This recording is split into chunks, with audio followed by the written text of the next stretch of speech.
ముఖ్యంగా సీమాంధ్ర ప్రాంతానికి సంబంధించి ఆంధ్రప్రదేశ్కి తెలంగాణను మిగిలిన రాష్ట్రం చేసి రాజధాని ఎలా ఇచ్చి తెలంగాణ ప్రజలను ఎలా సంతోషపెట్టారో అలాగే సీమాంధ్రకి చాలా అన్యాయం జరిగింది. ఆంధ్రప్రదేశ్కి స్పెషల్ స్టేటస్ ఇస్తామని చెప్పి ఆ రోజున యూపీఏ ప్రభుత్వం చెప్పింది. ఆ తర్వాత దాన్ని ఎన్డీఏ ప్రతిపక్షం సపోర్ట్ చేసింది. ఈ రోజున ఏ ఒక్కరు మాట్లాడలేదు దాని గురించి. దీనికి కారణం ఎవరిని అనాలి అని అనిపిస్తుంటుందో నాకు మధ్యన మొన్న కొంతమంది ఉత్తరాది ఎంపీని కలిసినప్పుడు వాళ్ళు అన్న అంటే తెలంగాణ ఎంపీలు తెలంగాణ సమస్యను ముందుకు తీసుకెళ్ళినంతగా ఈ సీమాంధ్ర ఎంపీలు తీసుకెళ్ళలేదు. దానికి కారణం వీళ్ళందరూ వ్యాపారులు. నాకు ఇది నా మాటలు కాదు, వాళ్ళ మాటలు. అంటే వీళ్ళందరికీ వ్యాపార దృష్టితోటి అక్కడికి వెళ్ళి మాట్లాడాలంటే మేడం అని చెప్పేసి నవ్వుతూ ఉంటారు వీళ్ళు. అంటే నేను అనేది మీరు ప్రజలు మిమ్మల్ని ఎన్నుకుంది సమస్యను తీర్చమని నాకు అనిపిస్తుంటుంది. ఒకసారి సీమాంధ్ర ఎంపీలకి ఆత్మగౌరవం లేదంటే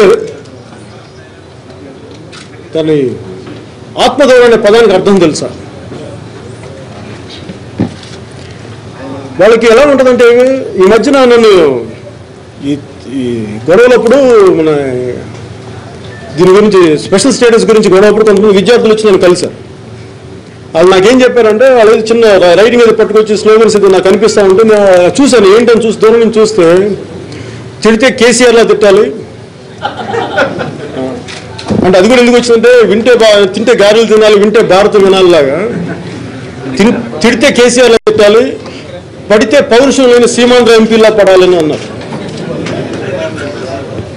అంటే సీమాంధ్ర ఎంపీలకి పౌరుషం అనే ఆత్మగౌరవం అన్నది లేదా అన్నది నాకు సందేహం కలుగుతూ ఉంటుంది.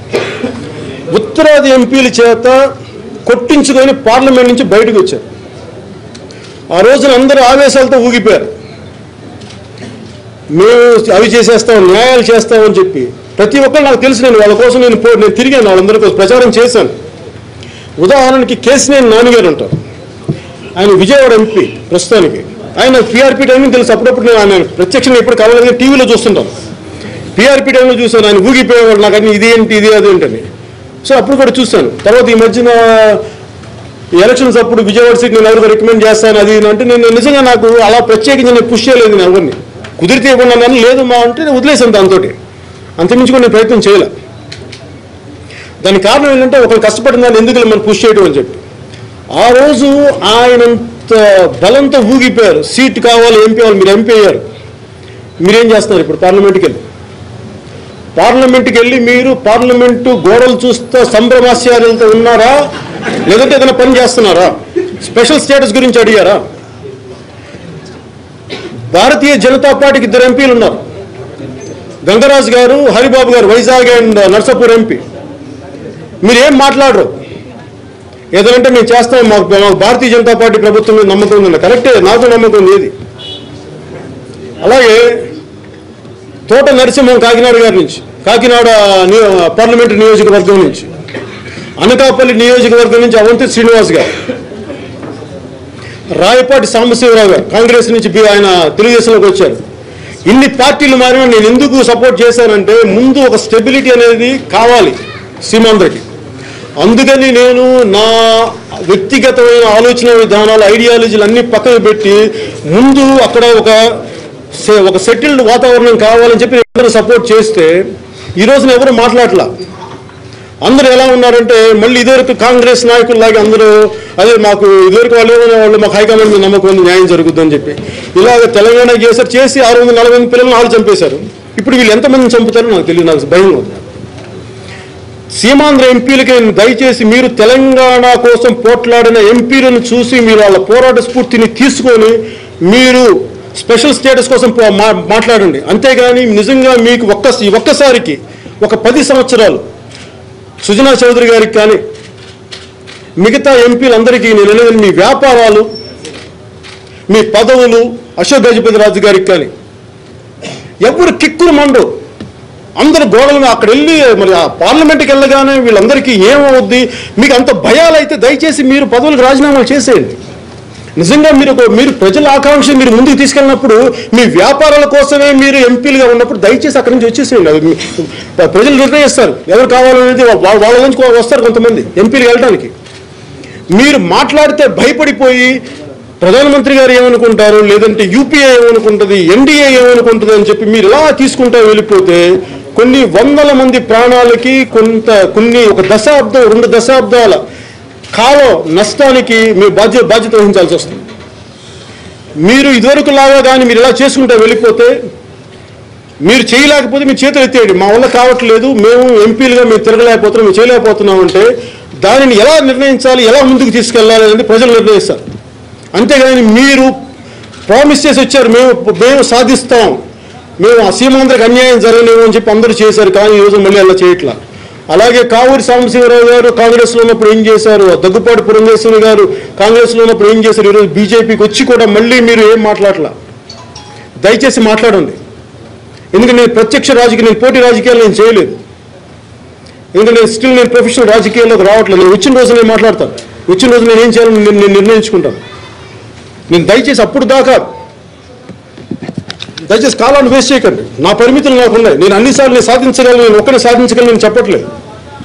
కాకపోతే నేను అందరికీ పోరాటం చేయగలను చెప్పగలను. సో ముఖ్యంగా సీమాంధ్ర ఎంపీలకి దయచేసి మీరు స్పెషల్ స్టేటస్ కోసం మాట్లాడండి. ఒకవేళ కేంద్రం స్పెషల్ స్టేటస్ మేము ఇవ్వలేమంటే ఏ పరిస్థితుల్లో ఎందుకు ఇవ్వలేరు, ఒకవేళ ఇవ్వలేకపోతే మీరు ఏం చేయగలరు. మీరు ఆ భరోసా కానీ మీరు తీసుకోకపోతే మీకు చంద్రశేఖరరావు గారి మాటల కంటే కూడా మీరు చేసిన ప్రవర్తన మీరు ఎక్కువ సీమాంధ్రాన్ని మీరు దెబ్బతీస్తున్నారు. తెలంగాణ కంటే కూడా తెలంగాణ పాలకుల కంటే కూడా మీరు నిలబడి మీ రాష్ట్రం కోసం మీరు పని చేయాల్సిన వాళ్ళే మీరు వెళ్ళిపోయి వ్యాపారాలు మీ పదవుల గురించి ఆలోచించకుండా అశోక్ గజపతి రాజు గారితో సహా మీరు సీమాంధ్రకు అన్యాయం చేసిన వాళ్ళు అవుతారు. దయచేసి ఆ విషయం మర్చిపోకండి. మీకు నిజంగా మీ మీద కేసులు ఉన్నాయి, మాకు అరెస్టులు అవుతాయేమో, మమ్మల్ని బెదిరిస్తారేమో అన్న భయాలు ఉంటే దయచేసి మీరు పాలిటిక్స్లో ఉండకండి, రాకండి.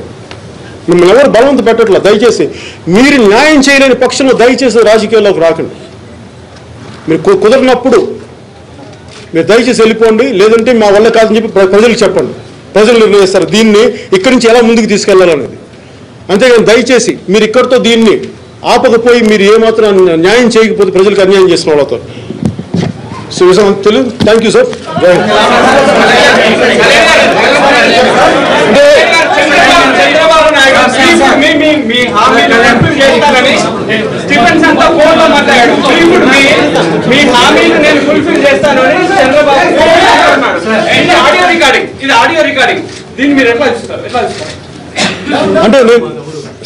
ఇది కోర్టుకి వెళ్ళక ముందు ఐ హావ్ ఒపీనియన్, నేను చెప్పడానికి నాకు ఒక అభిప్రాయం ఉంది.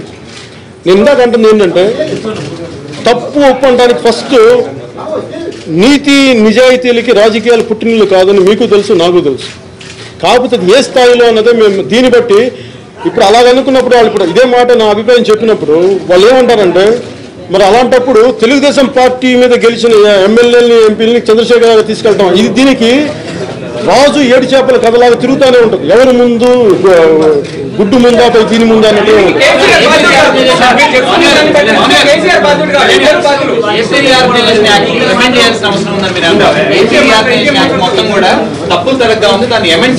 అమెండ్ చేయటం అంటే కూడా ఖచ్చితంగా రాజ్యాంగానికి అమెండ్మెంట్స్ ఉన్నప్పుడు ఒక యాక్ట్ లో కొన్ని ఏదన్నా తప్పొప్పు లేదని ఉంటే వాటి సరి చేయాల్సిన అవసరం ఉంది. అమెండ్మెంట్ తను ఏమన్నా ఎగ్జాక్ట్ వర్డ్ తెలియదు.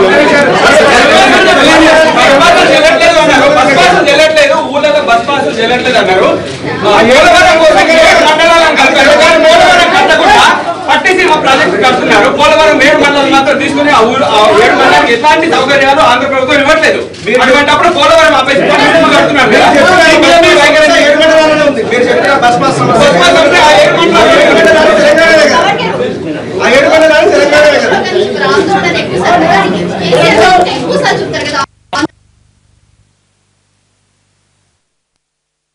మీరు ఒకసారి మీరు ఆలోచించాల్సి, నేను ఎవరికి భయపడను,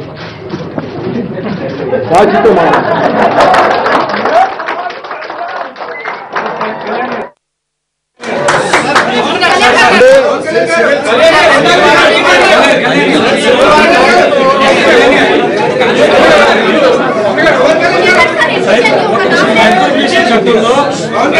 చట్టంలో రెండు రాష్ట్రాల మధ్య ఇబ్బంది అయితే గవర్నర్ దాని పెద్ద పాత్ర పోషిస్తాడు. తెలియప్పుడు ప్రత్యేకించి ఒక కమిటీ వేయాలంట. అంటే గవర్నర్ పాత్ర నామాత్రం అయిపోయిందనే గవర్నర్ వ్యవస్థ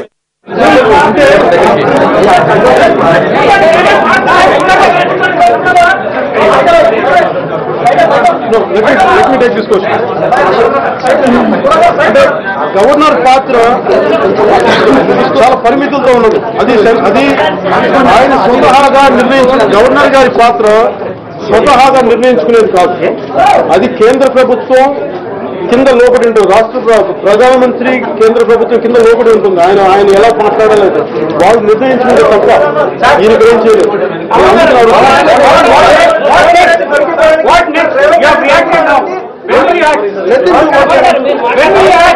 కేంద్రాన్ని రాష్ట్రాన్ని ప్రచారం చేస్తారో వాళ్ళు